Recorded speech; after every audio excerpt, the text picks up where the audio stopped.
जय श्री कृष्ण भक्तों। तो आइए रसपान करते हैं बृहस्पतिवार की व्रत कथा का। प्राचीन समय की बात है, एक नगर में एक बड़ा व्यापारी रहता था। वह जहाज़ों में माल लदवा कर दूसरे देशों में भेजा करता था। वह जिस प्रकार अधिक धन कमाता था, उसी प्रकार जी खोलकर दान भी करता था। परंतु उसकी पत्नी अत्यंत कंजूस थी। वह किसी को एक दमड़ी भी नहीं देने देती थी। एक बार सेठ जब दूसरे देश व्यापार करने गया तो पीछे से बृहस्पति देव ने साधु वेश में उसकी पत्नी से भिक्षा मांगी। व्यापारी की पत्नी बृहस्पति देव से बोली, हे साधु महाराज, मैं इस दान और पुण्य से तंग आ गई हूँ। आप कोई ऐसा उपाय बताएं जिससे मेरा सारा धन नष्ट हो जाए और मैं आराम से रह सकूं। मैं यह धन लूटता हुआ नहीं देख सकती। बृहस्पति देव ने कहा, हे देवी, तुम बड़ी विचित्र हो। संतान और धन से कोई दुखी होता है? अगर अधिक धन है तो इसे शुभ कार्यों में लगाओ। कुंवारी कन्याओं का विवाह कराओ, विद्यालय और बाग बगीचों का निर्माण कराओ। ऐसे पुण्य कार्य करने से तुम्हारा लोक परलोक सार्थक हो सकता है। परंतु साधु की इन बातों से व्यापारी की पत्नी को खुशी नहीं हुई। उसने कहा, मुझे ऐसे धन की आवश्यकता नहीं है जिसे मैं दान दूं। तब बृहस्पति देव बोले, यदि तुम्हारी ऐसी इच्छा है तो तुम एक उपाय करना। 7 बृहस्पतिवार घर को गोबर से लीपना, अपने केसों को पीली मिट्टी से धोना, केसों को धोते समय स्नान करना, व्यापारी से हजामत बनाने को कहना, भोजन में मांस मदिरा खाना, कपड़े अपने घर धोना।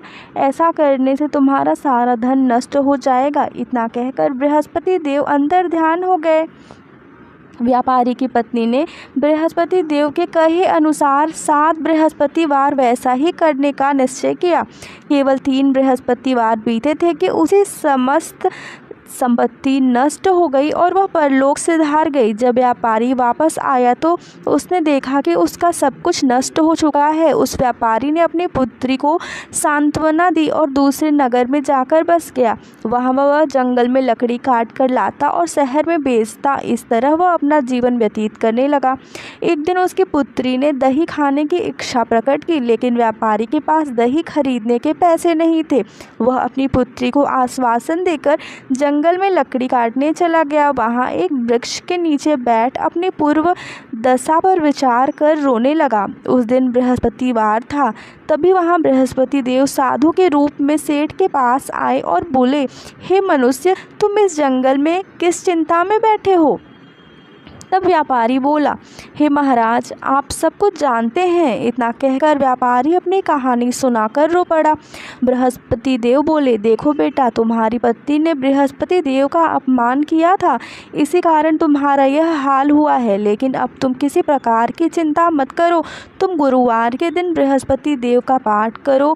2 पैसे के चने और गुड़ को लेकर जल के लोटे में शक्कर डालकर वह अमृत और प्रसाद अपने परिवार के सदस्यों और कथा सुनने वालों में बांट दो। स्वयं भी प्रसाद और चंद्रामृत लो। भगवान तुम्हारा अवश्य कल्याण करेंगे। साधु की बात सुनकर व्यापारी बोला, महाराज, मुझे तो इतना भी नहीं बचता कि मैं अपनी पुत्री को दही लाकर दे सकूं।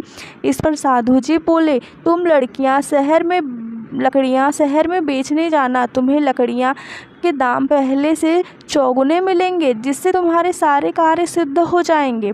उसने लकड़ियाँ काटी और शहर में बेचने के लिए चल पड़ा। उसकी लकड़ियाँ अच्छे दाम में बिक गई, जिससे उसने अपनी पुत्री के लिए दही लिया और गुरुवार की कथा हेतु चना गुड़ लेकर कथा की ओर प्रसाद बांटकर स्वयं भी खाया। उसी दिन से उसकी सभी कठिनाइयाँ दूर होने लगी। परंतु अगले बृहस्पतिवार को वह कथा करना भूल गया।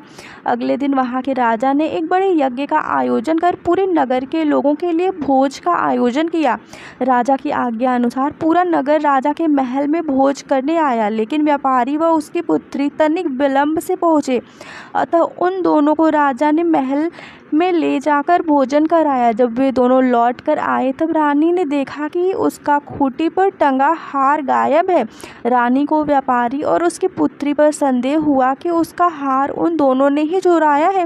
राजा की आज्ञा से उन दोनों को कारावास की कोठरी में कैद कर दिया गया। कैद में पड़कर दोनों अत्यंत दुखी हुए। वहाँ उन्होंने बृहस्पति देवता का स्मरण किया। बृहस्पति देव ने प्रकट होकर व्यापारी को उसकी भूल का आभास कराया और उन्हें सलाह दी कि गुरुवार के दिन कैद खाने के दरवाजे पर तुम्हें 2 पैसे मिलेंगे, उनसे तुम चने और मुनक्का मंगवा कर विधिपूर्वक बृहस्पति देवता का पूजन करना, तुम्हारे सब दुख दूर होंगे। बृहस्पतिवार को कैद खाने के द्वारा पर उन्हें 2 पैसे मिले। बाहर सड़क पर एक स्त्री जा रही थी। व्यापारी ने उसे बुलवाकर गुड़ और चने लाने को कहा। इस पर वह स्त्री बोली, मैं अपनी बहू के लिए गहने लेने जा रही हूँ, मेरे पास समय नहीं है। इतना कहकर वह चली गई। थोड़ी देर बाद वहाँ एक और स्त्री निकली। व्यापारी ने उसे बुलाकर कहा कि हे बहन, मुझे बृहस्पतिवार की कथा करनी है, तुम मुझे 2 पैसे का गुड़ चना लाकर दे दो। बृहस्पति देव का नाम सुनकर वह स्त्री बोली, भाई मैं तुम्हें अभी गुड़ चना लाकर देती हूँ। मेरा इकलौता पुत्र मर गया है, मैं उसके लिए कफन लेने जा रही थी, लेकिन मैं पहले तुम्हारा काम करूँगी, उसके बाद अपने पुत्र के लिए कफन लाऊंगी।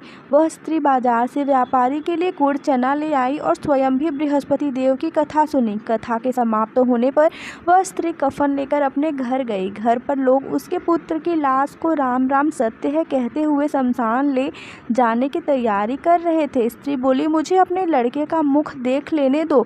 अपने पुत्र का मुख देखकर उस स्त्री ने उसके मुंह में प्रसाद और चरणामृत डाला। प्रसाद और चरणामृत के प्रभाव से वह पुनर्जीवित हो गया। पहली स्त्री जिसने बृहस्पति देव का निरादर किया था, वह अपने पुत्र के विवाह हेतु पुत्र वधू के लिए गहने लेकर लौटी और जैसे ही उसका पुत्र घोड़ी पर बैठकर निकला, वैसे ही घोड़ी ने ऐसी उछाल मारी कि वह घोड़ी से गिरकर मर गया। यह देख स्त्री रो रो कर बृहस्पति देव से क्षमा याचना करने लगी। उस स्त्री की याचना से बृहस्पति देव साधु वेश में वहां पहुंचकर कहने लगे, देवी तुम्हें अधिक विलाप करने की आवश्यकता नहीं है, यह बृहस्पति देव का अनादर करने के कारण हुआ है। तुम वापस जाकर मेरे भक्त से क्षमा मांगकर कथा सुनो, तभी तुम्हारी मनोकामना पूर्ण होगी। जेल में जाकर उस स्त्री ने व्यापारी से माफ़ी मांगी और कथा सुनी। कथा के उपरांत वह प्रसाद और चरणामृत लेकर अपने घर वापस गई। घर आकर उसने चरणामृत अपने मृत पुत्र के मुख में डाला। चरणामृत के प्रभाव से उसका पुत्र भी जीवित हो उठा। उसी रात बृहस्पति देव राजा के सपने में आए और बोले, हे राजन, तूने जिस व्यापारी और उसकी पुत्री को जेल में कैद कर रखा है वह बिल्कुल निर्दोष है। तुम्हारी रानी का हार वहीं खूंटी पर टंगा है। दिन निकला तो राजा रानी ने हार खूंटी पर लटका हुआ देखा। राजा ने उस व्यापारी और उसकी पुत्री को रिहा कर दिया और उन्हें आधा राज्य देकर उनकी पुत्री का विवाह उच्च कुल में करवाकर दहेज में हीरे जवाहरात दिए। तो इस प्रकार से बृहस्पतिवार की कथा संपूर्ण हुई। जय श्री कृष्ण।